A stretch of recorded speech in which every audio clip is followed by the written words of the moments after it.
Por la señal de la Santa Cruz de nuestros enemigos, líbranos, Señor Dios nuestro, en nombre del Padre, y del Hijo, y del Espíritu Santo. Amén. Señor mío y Dios mío, creo firmemente que estás aquí, que me ves, que me oyes. Te adoro con profunda reverencia. Te pido perdón de mis pecados y gracia para hacer con fruto este rato de oración. Madre mía Inmaculada, San José mi Padre y Señor, Ángel de mi guarda, intercedan por mí. Sin duda el libro del Apocalipsis está lleno de signos, símbolos, comparaciones que no siempre son fáciles de interpretar. Y sin embargo no fue escrito para confundir a los cristianos o a los destinatarios del texto, de la revelación, sino para arrojar luz, una luz que no es la de este mundo, no es la de los sabios y entendidos del siglo, sino la luz de la fe.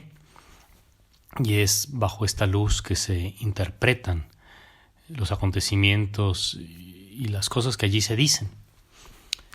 El evangelista o el destinatario de la revelación del Apocalipsis no esconde nombres y datos concretos. Se habla de ciudades como por ejemplo Egipto, Babilonia, que son al mismo tiempo figura de las ciudades y de las civilizaciones que se han construido de espaldas a Dios.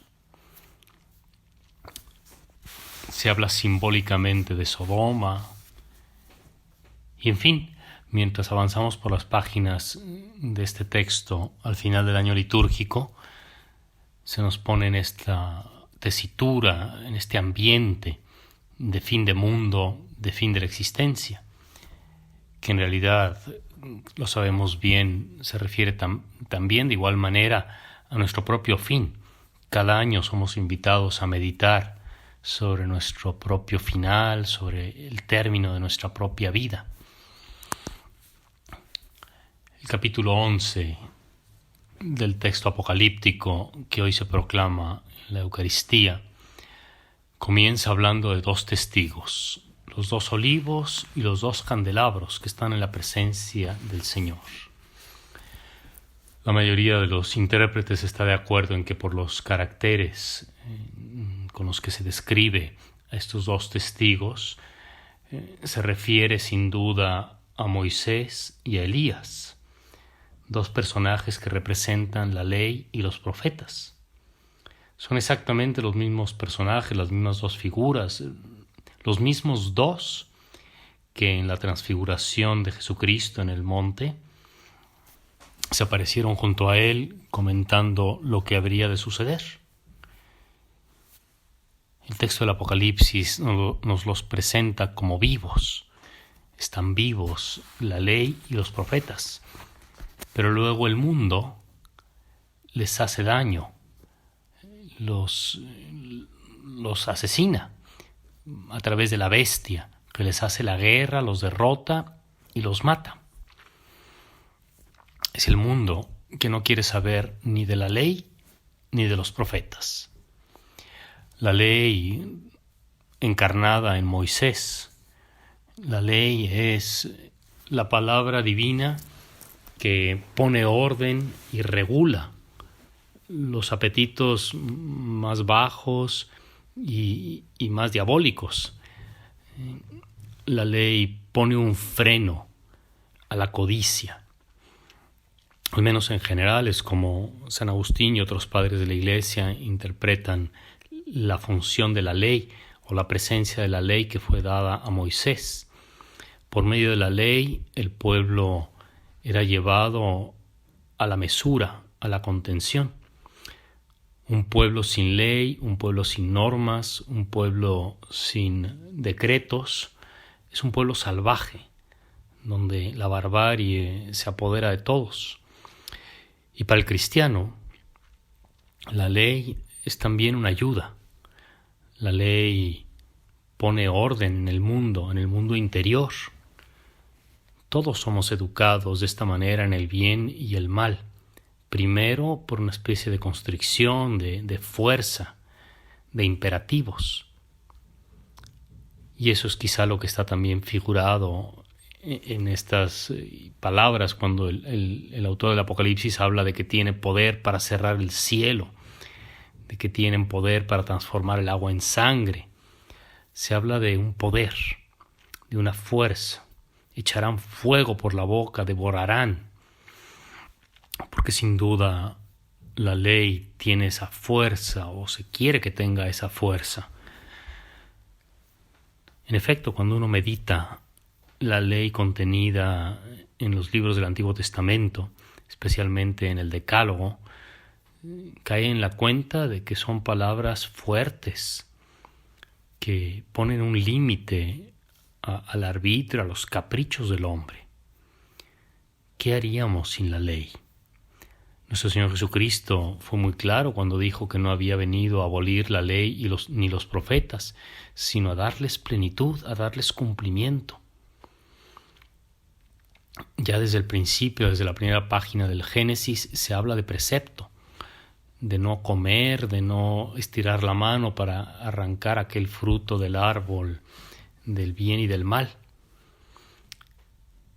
Nuestra inteligencia tiene que percibir que hay cosas que aun y cuando apetezcamos, aun y cuando nos parezcan placenteras, aun y cuando sintamos un impulso de hacerlas, nuestra inteligencia, gracias a la palabra divina o a la palabra de sabiduría de los mayores, de la autoridad, nos dice que no hemos de dejarnos llevar por esos apetitos.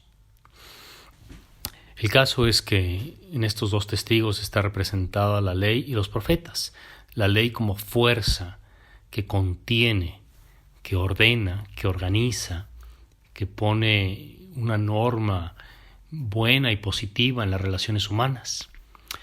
Y los profetas, representados en este caso por el profeta Elías, que era según la Escritura un profeta de fuego, alguien que hacía viva la palabra. El profeta no es solamente una especie de repetidor mecánico, sino alguien que hace actual la palabra divina. En algunos casos es comparada la profecía con la devoción, con una especie de ardor, de hálito, de aliento, de ánimo, porque los hombres no somos movidos únicamente por las fórmulas de la letra, de lo que sería la ley, sino también arrastrados por el ejemplo vivo, por otros modos de decir las cosas. Con razón, tanto en el Antiguo como en el Nuevo Testamento se habla de profetas, aquellos que con su palabra enardecen, nos hacen sentir la presencia de Dios, nos despiertan el ánimo positivo de cumplir la palabra de Cristo, de poner en práctica la Escritura Sagrada. No nos basta conocerla, necesitamos sentirla en nuestro interior. Si por un lado la ley, digámoslo así, contiene y refrena lo que de desordenado pueda haber en nuestros apetitos, en nuestros impulsos, en nuestras pasiones, en cambio, la profecía, el ardor de la predicación, nos incita, nos enamora, nos mueve, nos suscita, nos da la devoción, hace que esas pasiones sean movidas de manera positiva. Al menos es esto lo que muchos padres de la Iglesia comentan al hablar de la ley y de los profetas. Lo cierto es que el mundo, que aquí en el pasaje del Apocalipsis es llamado Sodoma y Egipto, el mundo no quiere saber ni de la ley ni de los profetas. La bestia sube del abismo, hace la guerra, derrota y mata. El mundo nos propone una civilización sin ley y sin profetas, o sea, sin freno alguno a las pasiones y sin amor al verdadero bien. Y mata así lo bueno y positivo que hay en el mundo y que Dios ha puesto por medio de su palabra para conducir a los hombres al verdadero amor, a la verdadera civilización, la civilización de los hijos de Dios. Es tremendo lo que se dice hacia el final de estos versículos, cuando se describe la alegría, la felicitación que hacen los habitantes del mundo, de esta Sodoma y Egipto, por la muerte de estos testigos. Hacen fiestas, intercambian regalos, porque estos dos profetas eran un tormento para los habitantes de la tierra. No nos engañamos. Sabemos que de una u otra manera, a lo largo de los siglos, el mundo, los que no quieren escuchar la palabra de Dios, buscan la forma de acallar, de silenciar la voz de los santos, de los profetas de todos los tiempos, de la ley divina, y cuando lo consiguen, hacen una especie de fiesta que se parece más a una bacanal. Pero el mensaje más importante de este pasaje, al menos, es lo último que se dice cuando, después de describir que han sido asesinados estos dos testigos, Dios manda un aliento de vida y se vuelven a poner de pie. O sea que se narra de alguna manera por anticipado lo que ya nuestro Señor Jesucristo anunció, que sus palabras permanecerán para siempre, que los poderes del infierno no prevalecerán. Y así en general sabemos que el libro del Apocalipsis es un libro positivo y de esperanza, donde se nos transmite la fidelidad de Dios y la permanencia de su divina palabra. Te doy gracias, Dios mío, por los buenos propósitos, afectos e inspiraciones que me has comunicado en este rato de oración. Te pido ayuda para ponerlos por obra. Madre mía Inmaculada, San José mi Padre y Señor, Ángel de mi guarda, intercedan por mí.